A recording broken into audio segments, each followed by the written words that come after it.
तिम्रो जीवनमा के छ भनिकन परमेश्वरले तपाईँलाई सोध्दै हुनुहुन्छ। इनफ्याक्ट मैले यो दिनहरूमा पाइरहेको आशिष हो जो कुरा म तपाईँहरूलाई सेयर गर्न चाहन्छु है। दोस्रो राईको 1 देखि लिएर 7 पदसम्म चाहिँ एउटा विधुवीको घटनालाई पाउँछौँ।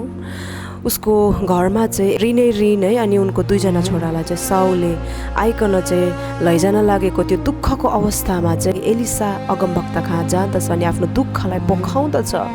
एलिसा अगमवक्ताले त्यो विधुवीलाई सोध्दछ कि तिम्रो घरमा के छ। अनि त्यो विधुवीले भन्दछ कि मेरोमा चाहिँ अलिकति जारमा तेल बाहेक अरू के पनि छैन भनिकन है। सो एलिसा अगमवक्ताले भन्दछ त्यो विधुवीलाई कि तिम्रो छिमेकीहरूकोबाट चाहिँ जति पनि खाली जारहरू छ त्यो लिएर आऊ, अनि तिम्रोमा भएको त्यो अलिकति तेल सबैकै जारमा खनाउन थाल। अनि उसले त्यसै गर्दछ अनि सबै जारहरूमा उसले तेललाई खनाउन थाल्दछ। अनि जति पनि उसले त्यो जारहरू रित्तो जार लिएर आएको हुन्छ नि सबै भरिन्छ है।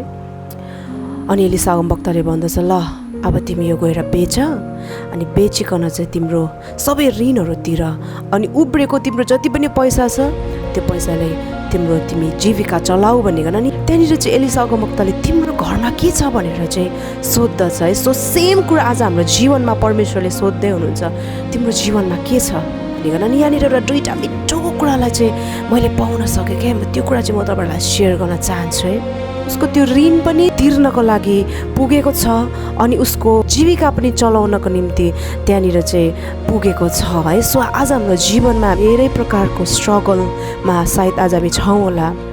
हाम्रो जीवनमा हाम्रो रित्तो अवस्थामा आज हामी पुगेका छौँ होला, अनि हामी यति साह्रो चिन्तित हुन्छौँ कि हामीले परमेश्वरलाई हाम्रो कुराहरू भन्नको साटोमा आज हामीले मानिसहरू कहाँ हाम्रो कुराहरू, हाम्रो है कमजोरीहरू, हाम्रो रित्तो कुराहरू पकाउँदै गर्दा त्यहाँनिर चाहिँ अझै अर्को समस्या थपिएको, समस्याको समाधान चाहिँ अरू संसारका कुराहरूमा, मेटेरियल कुराहरूमा आज हामीले खोजिरहेका हुन्छौँ है। तर प्रिय आज परमेश्वरको वचनले हामीलाई यो कुरा भन्छ कि परमेश्वरमा चाहिँ समाधान छ।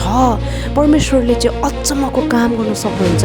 त्यो विधुवीलाई जुटाउनु नि परमेश्वरले तपाईँलाई पनि जुटाउनुहुन्छ, तपाईँको खाँचोलाई पनि जुटाउनुहुन्छ। जुन कुरा चाहिँ मेरो जीवनमा पनि यति बेला भइरहेको कुराहरू नै म तपाईँहरूलाई सेयर गरिरहेको छु है। तपाईँकोमा यस्तो कुन कुरा छ जो कुरा चाहिँ तपाईँले रिकगनाइज गर्नुभएको छैन, तपाईँले रियलाइज गर्नुभएको छैन, त्यो कुरा परमेश्वर कहाँ लगेर जानुहोस्।